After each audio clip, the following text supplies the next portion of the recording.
হাড়গুড় ছাড়িয়ে নেবো। ভদ্রভাবে যা বলছি শোন, তুই ভোট দিস আর না দিস, তুই ঘর থেকে বেরোবি না। এই কথাটা এখনই মেরে দিতে হবে, একটা রাউন্ড বলে দিতে হবে। কানে তার গুরু যেমন মন্ত্র দেয় ফুসফুস করে, একদম ঠিক যেখানে যেমন সেইখানে ফুসফুসি মন্ত্রটা দিয়ে দেবে। বাঁচবি না যদি ভোটে এক ফোঁটা বেইমানি করেছিস তো, তোর বেরোবার দরকার নাই, তো ঘরে বসে থাকবি, ভোট দিতে যাবার দরকার নাই, ভোট দিবি না।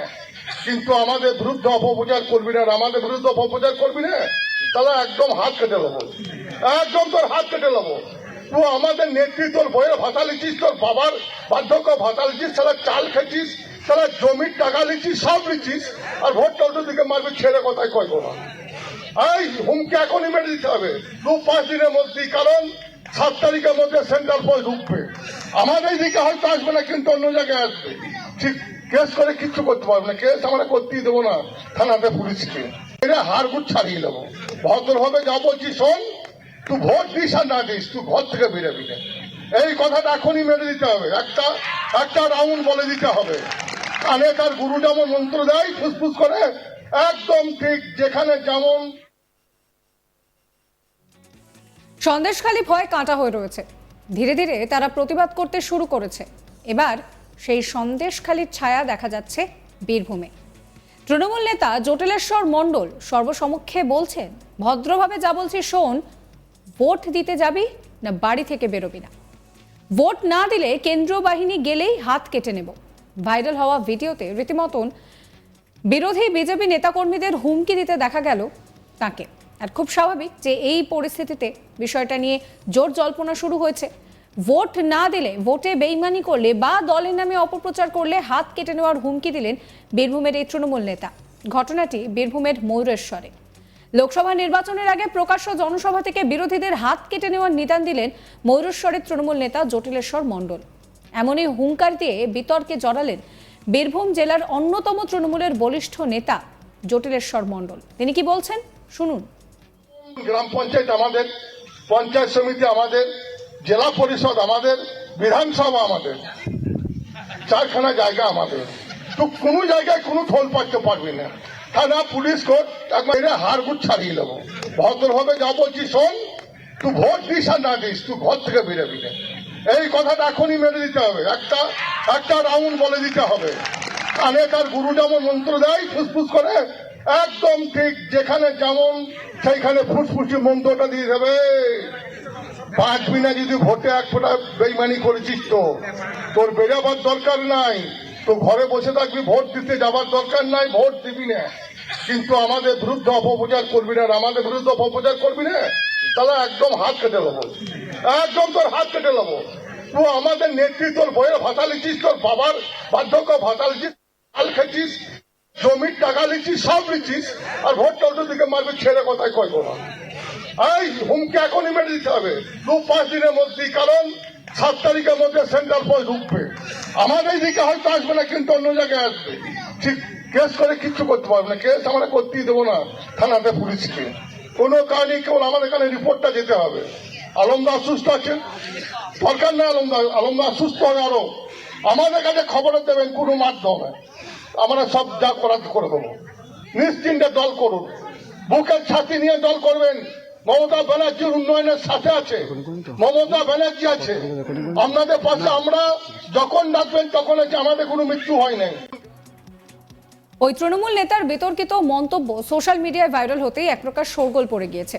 রবিবার 25শে ফেব্রুয়ারি বিকেল 5টা নাগাদ ময়ূরেশ্বর 2 নম্বর ব্লকের উলকুণ্ঠা অঞ্চলে, সেখানে তৃণমূলের দলীয় কার্যালয়ের সামনে লোকসভা নির্বাচনকে সামনে রেখে একটি বৈঠকের আয়োজন করা হয়। আর সেখান থেকেই অনুব্রত মণ্ডলের ঘনিষ্ঠ বলে পরিচিত এই জটিলেশ্বর বাবু কর্মীদের মাঝেই বিস্ফোরক মন্তব্য করে বসলেন। কর্মীদের মাঝে তিনি বিরোধীদের উদ্দেশ্যে, কেন্দ্রীয় বাহিনী তোর বাবার বন্ধু নয়, ভোট চাইলে হাত কেটে নেওয়ার কথা বলছে। কারণ গ্রাম পঞ্চায়েত নাকি তাদের, পঞ্চায়েত সমিতিও নাকি তৃণমূলের, জেলা পরিষদও নাকি তাদের, বিধানসভাও তাদের, 4খানা জায়গায় তাদের। তুই কোন জায়গায় যাবি সেই প্রশ্নও কিন্তু তিনি করছেন। আবার তিনি এও বলছেন যে থানা, পুলিশ, কোর্ট করে কেউ কিচ্ছু করতে পারবে না, একেবারে হাড়গোড় ছাড়িয়ে দেব। ভদ্রভাবে বলছি শোন, তুই ভোট দিস আর নাই দিস, তুই ঘর থেকে বেরোবি না। এই কথাটা এখনই বলে দিতে হবে, একটা রাউন্ড বলে দিতে হবে। এদিকে বিজেপির রাজ্য সম্পাদক শ্যামাপদ মণ্ডল এই বিষয়ে বলেন যে উনি যদি কারো হাত কাটতে পারেন তাহলে এমন মানুষও থাকবে যে ওনার হাত কাটতে পারে। বিষয়টা নিয়ে আইনের দ্বারস্থ হবেন বলেও জানিয়েছেন তিনি। কি বলছেন বিজেপি নেতা, শোনাবো আপনাদের। জটিল মণ্ডল এখানকার পঞ্চায়েত সমিতির সহসভাপতি, কোনো সময় সভাপতি, এরকম বারবার থাকছেন। উনি আগে বামপন্থী ছিলেন, বামপন্থী নেতাদের পরিচর্যায়, বামপন্থী নেতাদের সহযোগিতায় তিনি সমাজে বড় হয়েছেন, পরিচিতি হয়েছেন। তারপর তাদের বিরুদ্ধেই উনি বিশ্বাসঘাতকতা করেছেন, করে আবার তৃণমূল কংগ্রেস এসছেন। তৃণমূল কংগ্রেসের এখানে দুটো গ্রুপ, অতএব কিছু কথা বলে ঊর্ধ্বতন দলীয় নেতৃত্বের কাছে যাতে ওর নাম, ওর মুখ যেন একটু পরিচিতি হয়, তার যেন একটু গ্রহণযোগ্যতা বাড়ে, তার জন্যে তিনি মিটিংয়ে এইসব কথা বলে বেড়াচ্ছেন। আমি বলবো জটিলবাবুকে তো এই এলাকার জমিদারি দেয়নি, উনি একটা পঞ্চায়েত সমিতির সহসভাপতি। হয়তো 5-7টা বুথ থেকে গায়ের জোরে মানুষকে ভয় দেখিয়ে চমকিয়ে উনি জিতেছেন, আর তারপর সহসভাপতি হয়েছেন। আর তারপর যদি উনি মনে করেন আমি ময়ূরেশ্বর 2 নম্বর ব্লকের জমিদার হয়ে গেছি, তাহলে আমার মনে হয় ভদ্রলোক মূর্খের স্বর্গে বাস করছে। আমি ওনার বক্তব্য শুনলাম, উনি বললেন সেন্ট্রাল বাহিনী আসুক, সেন্ট্রাল বাহিনী চলে গেলে আমরা দেখে নেব। এর আগে গ্রামে গ্রামে কানে কানে ফুসফুস করে বলবো ভোট দিতে যাওয়া হবে না, আর দিলে বুঝতে পারবি, হাতও কেটে নেবো। তা আমার মনে হয় জটিলবাবুর হাত দুটোতে ইস্পাতের তৈরি নয়, ওনারও তো যেমন প্রত্যেক মানুষের হাত, ওনারও সেই রকম হাত। তাহলে উনি যদি কারোর হাত কাটতে পারেন, তাহলে এমন মানুষও থাকবে যে ওনারও হাত কাটতে পারে। অতএব এই রকম বলে এলাকায় চমকিয়ে মানুষ ভয় পাবে না, কেন এখানে ময়ূরেশ্বরের মাটি বিজেপির একটা শক্ত ঘাঁটি। তো সেই জায়গায় উনি যেভাবে অনুব্রত, হয়তো ভাবছেন যে অনুব্রত নয় আমি দ্বিতীয় অনুব্রত হব, তাহলে তো আমি বলবো যে সবাইকে অনুকরণ করে যদি সেই জায়গায় যাওয়া যায় তাহলে আজ কোনো তো অসুবিধা হতো না।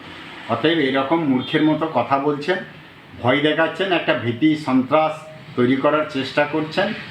আমরা অবশ্যই এটা প্রশাসনকে জানাবো। প্রশাসন যদি ব্যবস্থা না নেয় তাহলে এলাকার জনগণই ওর ব্যবস্থা নেবে। জটিলেশ্বর বাবুর এই মন্তব্যকে কেন্দ্র করে রীতিমতন রাজ্য রাজনীতি সরগরম হয়ে উঠেছে। কি বলেছেন তিনি আরো একবার শোনাবো। হার গুট ছাড়িয়ে নেবো, ভদ্রভাবে যা বলছি শোন, তুই ভোট দিস আর না দিস, তুই ঘর থেকে বেরোবি না। সাবস্ক্রাইব করবেন আজ তাক বাংলার ইউটিউব চ্যানেলকে, ফলো করবেন আজ তাক বাংলার হোয়াটসঅ্যাপ চ্যানেলে।